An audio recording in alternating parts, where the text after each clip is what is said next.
अस्सलाम वालेकुम गाइस, क्या हाल है आपके। आई होप आप सब ठीक होंगे। और आज का जो हमारा जेंडर स्टडीज़ का टॉपिक है दैट इज़ मेंस फेमिनिज़म।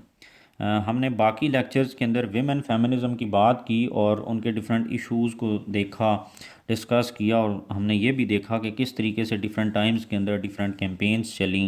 जिस तरह first wave feminism, second wave चली, फिर थर्ड वेव। तो उन्होंने डिफरेंट उनके प्रॉब्लम्स जो दिखाए और फिर कहा कि ये हमारे प्रॉब्लम्स हैं, और उनके ज़रिए वो अपने गोल्स अचीव किए उन प्रॉब्लम्स को रिजॉल्व कराने के लिए।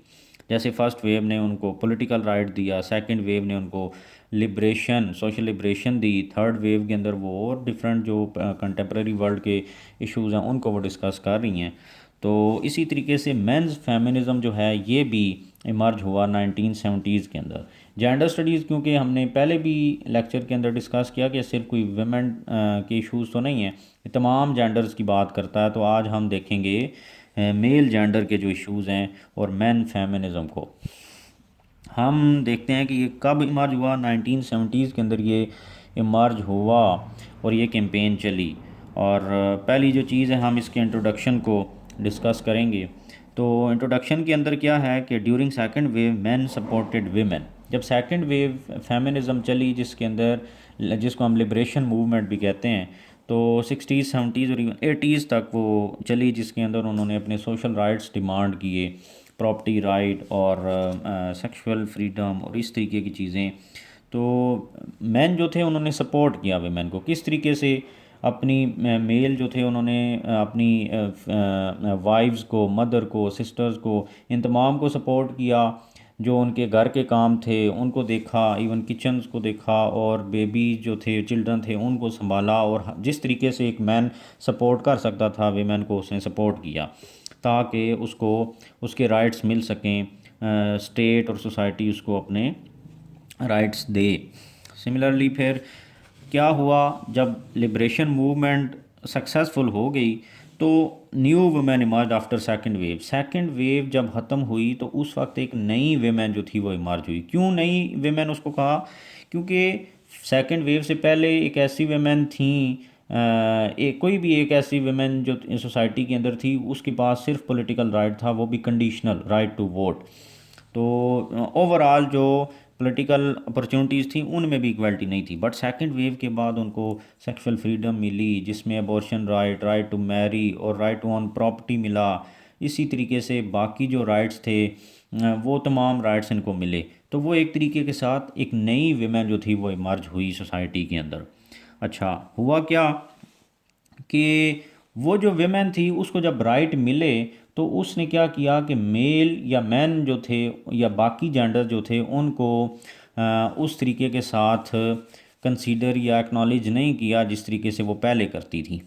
तो हुआ ये कि मेल जो था वो भी पेट्रियार्की फील करने लगा सोसाइटी के अंदर। तो मैन ने क्या किया, उन्होंने कहा मैन आल्सो सफ़र पेट्रियार्की। तो मैन ने जब पेट्रियार्की फील की या फेस की तो उन्होंने कहा कि हम पेट्रियार्की फील कर रहे हैं। तो उन्होंने फिर उसको क्या किया कि हाउ मैन सफ़र पेट्रियार्की। अब हम ये देखेंगे कि मैन ने पेट्रियार्की सफ़र कैसे की, कैसे फेस की। तो उसके बाद फिर हम एक सल्यूशन की तरफ जाएंगे और देखेंगे कि इन्होंने डिमांड्स क्या की और कैसे तरीके के साथ इन्होंने पेट्रियार्की को फेमिनिज़म के अंदर ऐड किया। तो पहले हम देख लेते हैं कि मैन ने पेट्रियार्की फेस की कैसे कैसे। मिसाल के तौर पे men are considered strong and suppose no to share feeling thoughts and important decision to women, so face psychological issues. क्या होता है कि पेट्रियार्कल सोसाइटीज़ के अंदर या ट्रेडिशनल सोसाइटीज़ के अंदर मैन को कंसीडर किया जाता है स्ट्रॉन्ग।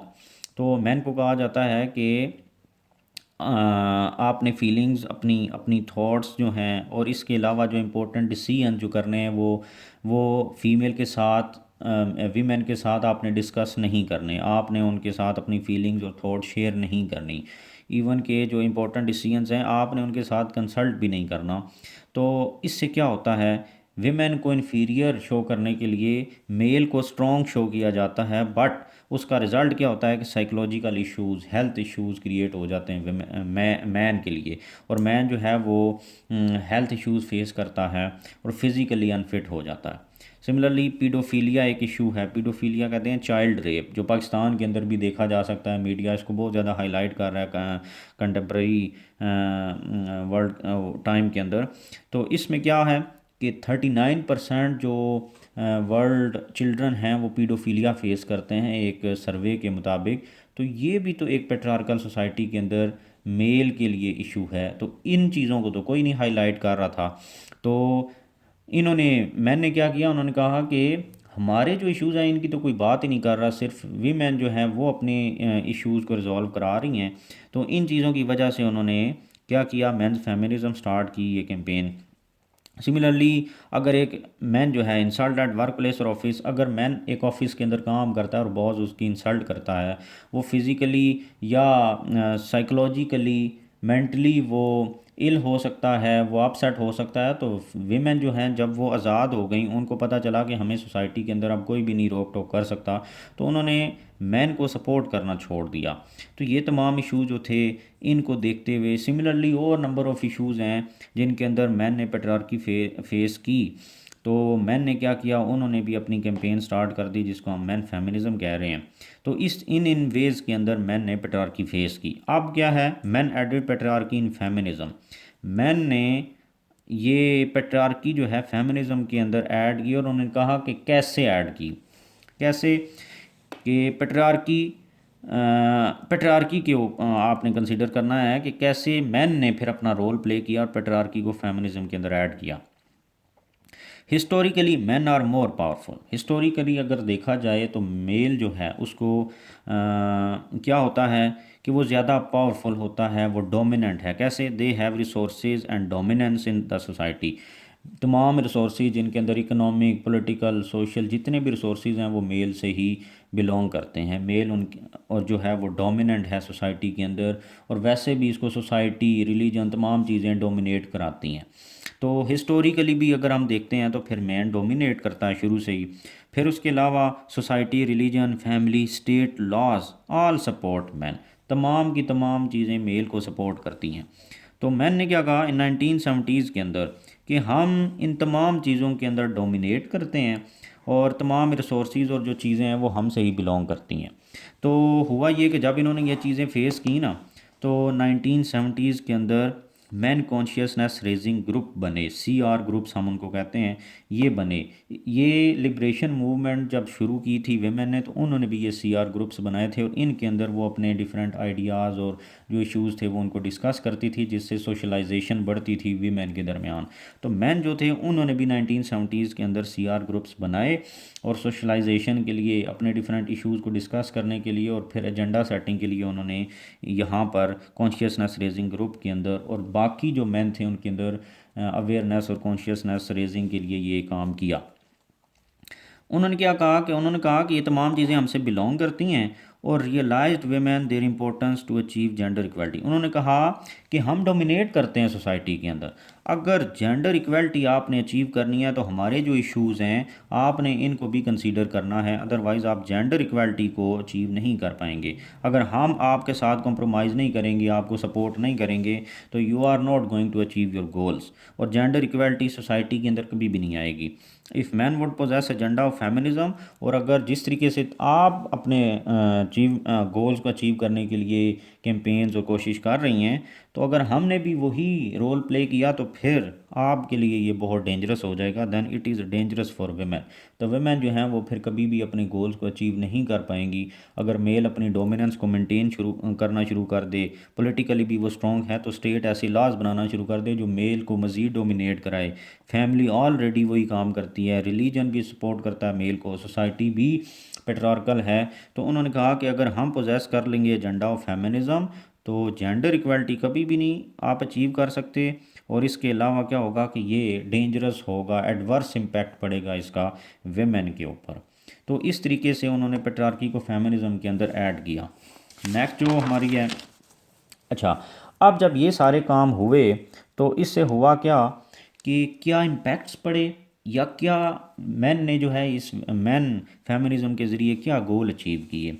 तो उससे क्या हुआ कि brought man in gender studies, जब मैन ने रियलाइज़ कराया वीमेन को कि हम ज़्यादा पावरफुल हैं हर तरीके के साथ, सोशली, इकोनॉमिकली, पॉलिटिकली, तो उन्होंने क्या किया कि जेंडर स्टडीज़ के अंदर मैन को इन्वॉल्व करा दिया। मैन के बारे में रिसर्च वर्क होना शुरू हो गया, उसके राइट्स के बारे में, बाकी जो जो इश्यूज़ थे उसके, वो उनके बारे में डिस्कशन शुरू हो गई।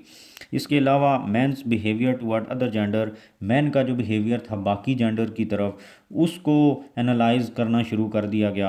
होमोसेक्सुअलिटी ये होती ही मेल के दरमियान है, तो इसके ऊपर बात करना शुरू कर दी कि ये मेल्स के जो इश्यूज़ हैं, या फिर इसको प्रमोट कैसे किया जाए, कैसे इसके ऊपर बात की जाए। तो फिर इसके बाद हम देखते हैं कि क्यूयर थ्योरी और बाकी चीज़ें होना शुरू हो गई। क्यूयर थ्योरी डायरेक्टली सपोर्ट करती है होमोसेक्सुअलिटी को। तो फिर ये सब चीज़ें क्यों हुई? क्योंकि मैन फेमिनिज़म हुआ। फिर इसी तरीके से इश्यूज़ ऑफ मैन जो थे, वो मैंने पहले बात की कि इनको इमर्ज कराना शुरू कर दिया, जिसके अंदर ये भी इशू था।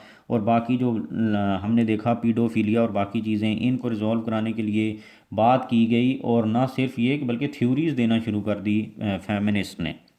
सिमिलरली रिसर्च वर्क हुआ, और फिर study of characteristics of man, man की जो डिफरेंट करेक्टरिस्टिक्स हैं, उसकी खसूसियात हैं, उसके करैक्टर्स हैं, किरदार हैं, उनके बारे में। इवन के मैन जो था वो टोटली उसको इक्वली ऐड कर दिया गया जेंडर स्टडीज़ के अंदर, जिस तरह के वेमेन को। उसके बारे में रिसर्च वर्क, उसकी थ्योरीज आ गई, उसके बारे में उसकी करेक्टरिस्टिक्स की स्टडी, हर तरीके के साथ मेल को इक्वली एनालाइज और स्टडी करना शुरू कर दिया गया।